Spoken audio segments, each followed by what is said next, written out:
بسم اللہ الرحمن الرحیم۔ حضرت سید بدیع الدین زندہ صاحب مدار کون تھے اور ان کا اتہاس بھاگ 2۔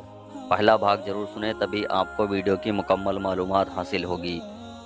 جب حضرت سید بدیع الدین زندہ صاحب مدار 14 برس کے تھے تب انہوں نے شکچھا پوری کر لی اور انہوں نے اپنے ماتا پتا سید قاضی قطب الدین علی والی سے پوچھا کہ وہ جعفریہ سرنکلا میں ولے کرنا چاہتے ہیں کہ وہ لوگوں کو اس چین سے جوڑ دے گا۔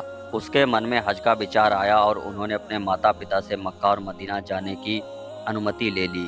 اس وچار سے انہیں اپنے ماتا پتا کے سامنے یہ کہنے کے لیے بھی پروتساہن کیا کہ اسے جیون میں 2 مکھ کار کرنے ہیں، ایک سرو شکتیمان اللہ کے پرتی اور دوسرا ماتا پتا کے پرتی۔ اسی لیے انہوں نے ان سے انورودھ کیا کہ انہیں اسلام کے راستے پر جانے دیا جائے اور دوسروں کے بیچ اسلام کی شکچھاؤں کا پرچار کیا جائے۔ ان کے ماتا پتا نے انہیں اس اتر کے ساتھ اس کار کے لیے انمتی دے دی کہ وہ تمہیں اپنے ادھیکاروں سے مکت کرتے ہیں اور تمہیں سرو شکتیمان اللہ کے ہاتھوں میں سونپ دیتے ہیں۔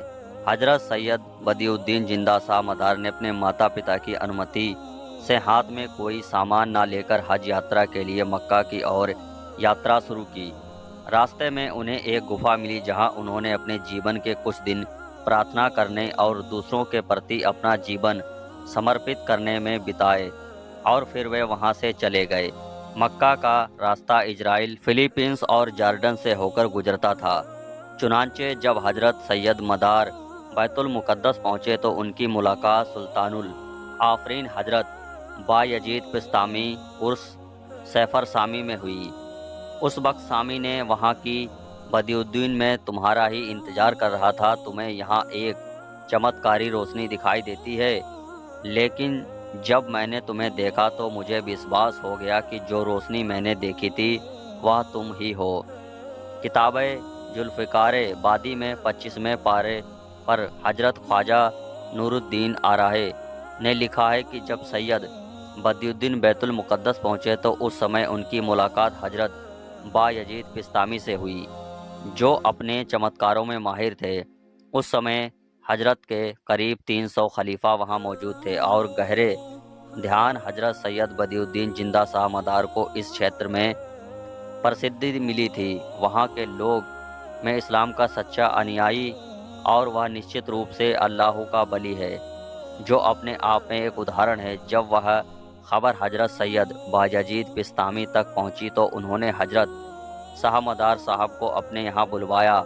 پہلی ملاقات میں انہوں نے مدار صاحب کے ماتھے اور آنکھوں کو چوما اور کہا کہ ایک سپنے میں انہوں نے دیکھا کہ پیغمبر شانتی ہو ان پر نے ایک سبھا میں بستامی کو آدیش دیا کہ بہت جلد تمہاری ملاقات ایک آدمی سے ہوگی جن کا نام احمد ہوگا۔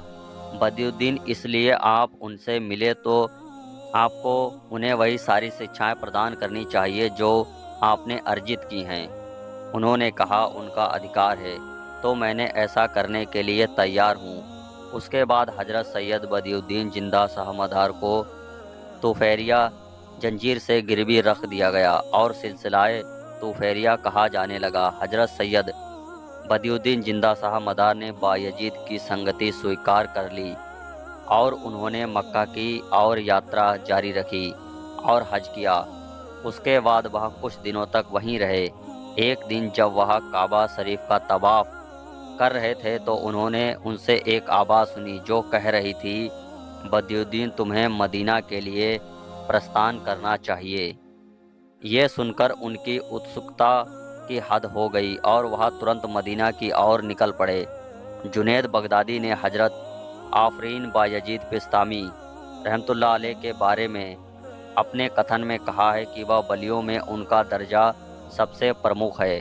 وہاں سرو شکتیمان کے انیائی کی اور جانے کے سبھی راستے سماپت ہو جاتے ہیں، وہیں سے بایزید سرنکھلا کی شروعات ہوتی ہے۔ حضرت ابو سعید الخیر نے کہا ہے کہ انہوں نے دیکھی ہے کہ بایزیدی کا ست انیائی ہے۔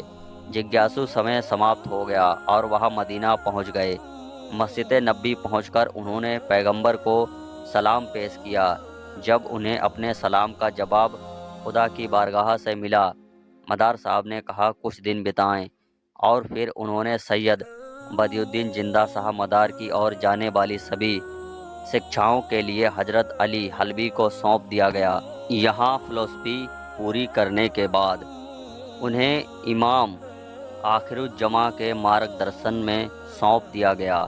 یہاں خیر المدار کتاب سے کہا گیا ہے کہ مدار صاحب کو اس دھرتی پر وکست سبھی 4 پوتر پستکوں سے شکشا ملی۔